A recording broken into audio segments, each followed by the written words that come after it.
애청자 여러분, 오늘도 국내에서 해외에서 또 우리 선교사님들, 모든 성도님들 이 방송을 애청해 주셔서 감사합니다.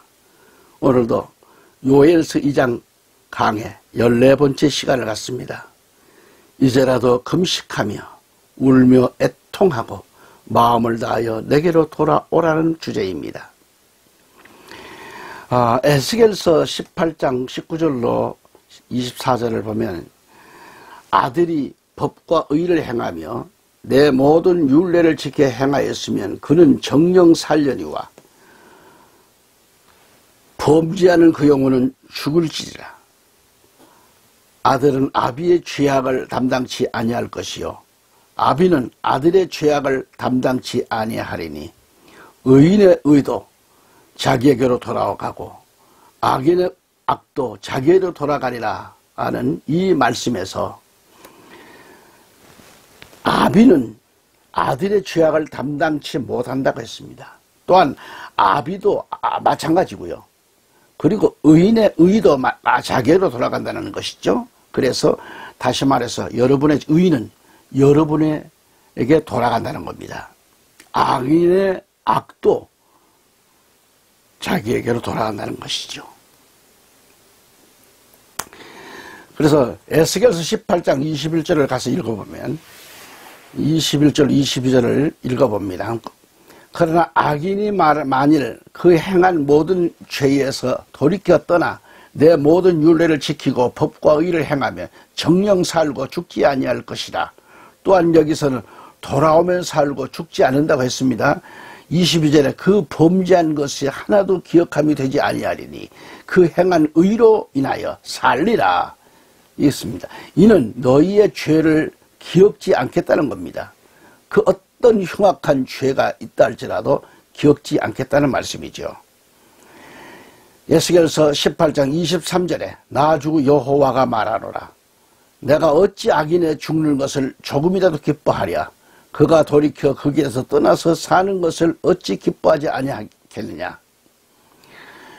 만일 24절에 만일 의인이 돌이켜 그 의에서 떠나서 범죄하고 악인의 행하는 모든 가증한 일대로 행하면 살겠느냐? 그 행한 의로운 일은 하나도 기억함이 되지 아니하리니 그가 그 범한 허물과 그 지은 죄로 인하여 죽으리라. 아멘. 잘 들으셨죠? 예. 만일 의인이 돌이켜 그 의에서 떠나서 범죄하고 악인의 행하는 모든 가증한 일대로 행하면 살겠느냐는 거. 그 행한 의로운 일은 하나도 그러니까 이전에 좋은 일 아무리 했다 할지라도 그 하나도 기억이 안 난다는 겁니다. 그가 범한 그 허물과 그 지은 죄로 인하여 죽는다 그랬어요. 지금 이 말씀이 뭐예요? 바로 우리에게 해당되는 말씀 아니겠어요? 심각하게 생각할 내용입니다. 예를 든다면 나는 예수님을 믿고 구원받았다고 나는 의롭다고 합니다. 그러나 너희가 그러한 소리를 하지 말라는 내용입니다. 그래서 24절을 다시 읽겠습니다마는 만일 의인이 돌이켜 그 의에서 떠나서 범죄하고 악인의 행하는 모든 가증한 일대로 행하면 살겠느냐? 한마디로 못 산다는 거죠. 이어서 그 행한 의로운 일은 하나도 기억함이 되지 아니하리라고 했어요. 이 내용을 볼 때 신앙생활에 있어서 정신 똑바로 차려야 하겠습니다. 기억함이 되지 않는다는 것입니다. 기억할 수 없다는 겁니다. 기억을 안 해요. 며칠 전까지도 그토록 수고하고 11조도 잘 내고 그리고 헌금도 잘 내고 힘들어서 봉사도 잘하고 목사님 4번을 모시고 그 주의 일도 열심히 했건만은 그런 것 같은데 그런데 이 말씀에서 기억함이 없다라고 그랬으니 너무도 억울하다 이 말이죠. 다시 그가 그 범한 허물과 그 지은 죄로 인하여 죽으리라고 했으니 여기서도 결국 자기가 지은 죄로 인해서 죽는다는 겁니다. 죄값은 사망입니다. 그래서 아무리 이전에도 11조하고 감사하고 봉사를 잘했다 할지라도 그걸 기억 안 한다는 겁니다. 기억함이 없다는 겁니다. 에스겔 18장 25절에 그런데 너희는 이르기를 주의 길이 공평치 않다 하던도다. 여기서 인간은 자신의 행위가 불의함에도 불구하고 오히려 하나님을 대적하면서 주의 길이 공평치 못한다고 불평을 하죠. 공평하신 하나님을 공평치 못한 하나님으로 인식을 하고 대적한다는 그런 못된 습성을 가지고 있는 거예요, 인간이. 여러분, 하나님은 아무리 의인이라 할지라도 그가 범죄하면 영적 죽음을 면할 수 없고, 악인이라도 죄를 떠나면 산다는 것을 알아야 합니다. 그걸 가르쳐주고 결국 인생을 죽음으로 인도하는 것은 죄뿐임을 알아야 된다 그 얘기예요.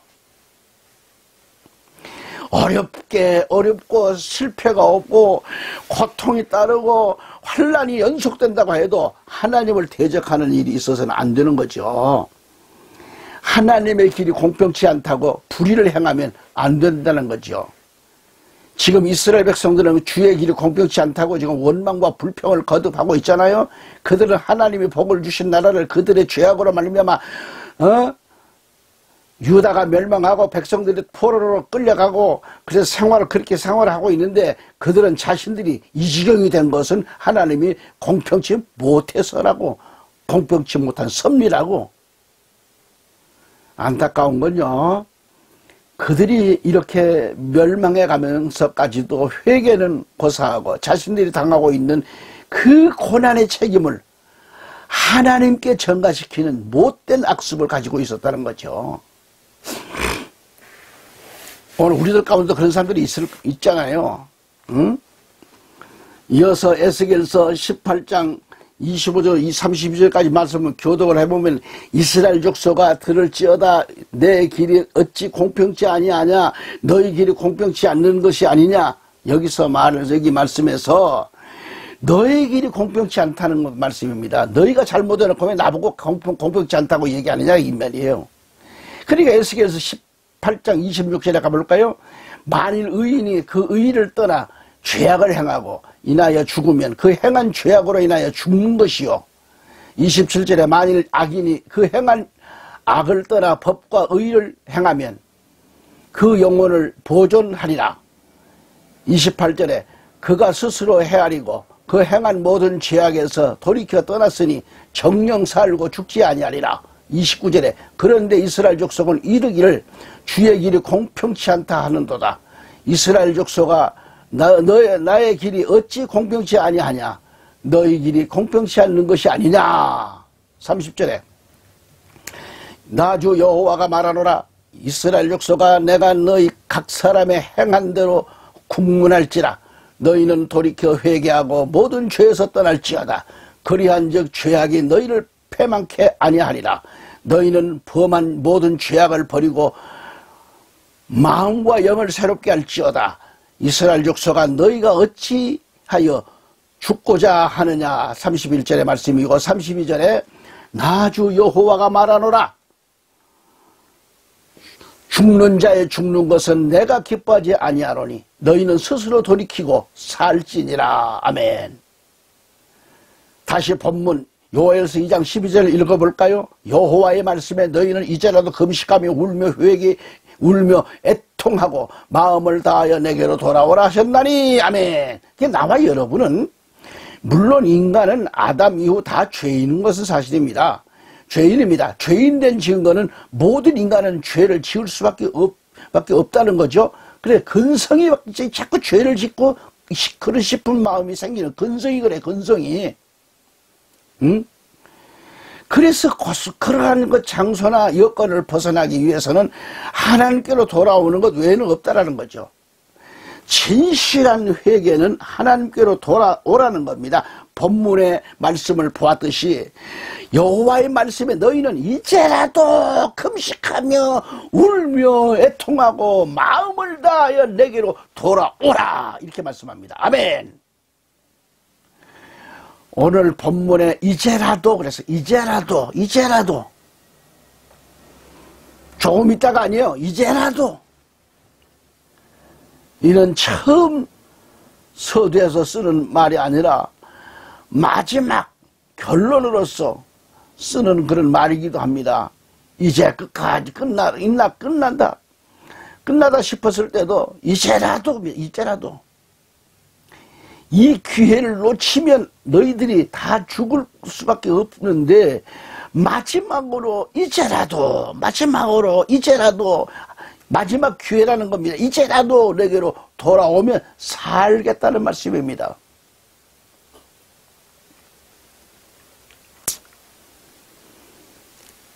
여기서는 돌아오는 조건이 있습니다. 너희는 이제라도 금식하며 울며 회통하고 마음을 다하여 내게로 돌아오라 하셨나니 그랬어요. 여기에는 회개가 다릅니다. 쉽게 말하면 은혜 시대 때와 말세 때와의 차이는 바로 이 믿음 차이입니다. 우리가 믿음하지만은 그러나 은혜 시대와 다른 점이 바로 여기에 있는 거예요. 그러니까 은혜 시대 때의 회개와 말세 때의 회개는 바로 이 점이 달라요. 구분하셔요. 여기는 금식이 있잖아요. 금식. 여러분 용서를 해주는데 조건이 있어요. 금식하라는 거죠. 이제라도 금식하며 울며 애통하고 마음을 다하여 내게로 돌아오라는 말씀인 겁니다. 이제라도. 일반적인 회개는 금식을 안 해도 됩니다. 주여 내가 잘못했습니다. 이러저러한 일을 저질렀습니다. 나는 죄인입니다. 나의 죄를 용서하여 주옵소서 하고 회개합니다. 이런 회개는 은혜 시대 때는 가능합니다.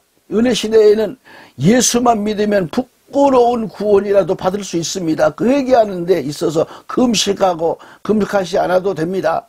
그래서 요한계시록에는 인내란 말이 나옵니다. 믿음에는 인내란 말이 따르질 않지만은 그러나 계시록에는 인내란 말이 계속 강조되고 있어요.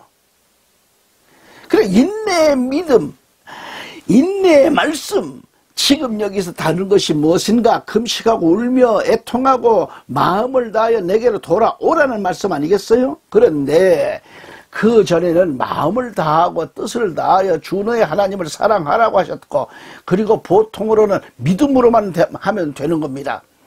바로 이 점이 일반적인 회개였어요. 그러나 마지막 회개는 그렇지 않다는 거죠.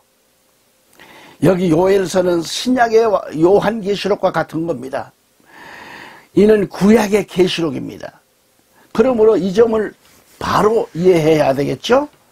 다 함께 요엘서 2장 13절에 너희는 옷을 찢지 말고 마음을 찢고 너희 하나님 여호와께로 돌아올지어다.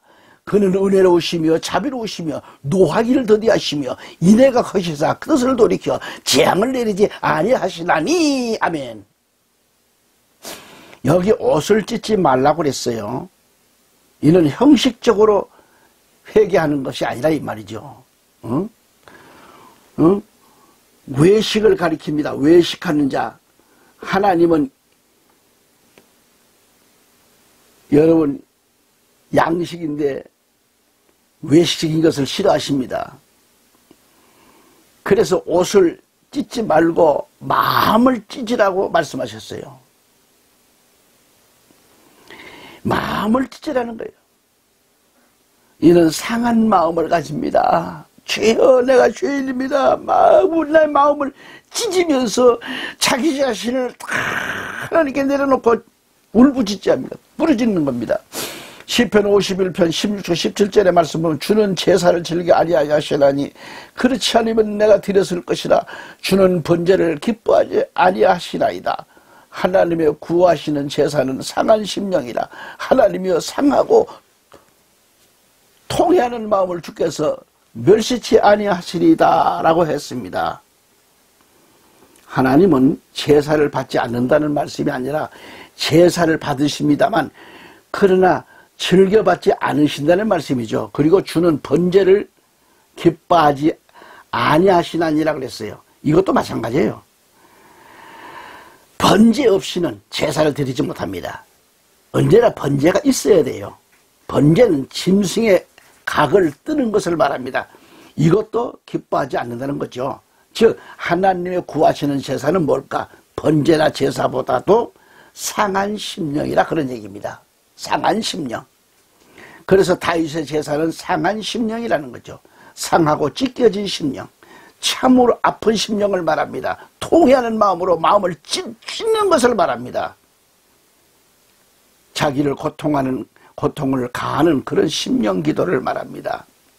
사랑하는 성도 여러분, 이 방송을 애참하시는 여러분, 오늘도 이 귀한 말씀을 들어주심에 감사드립니다.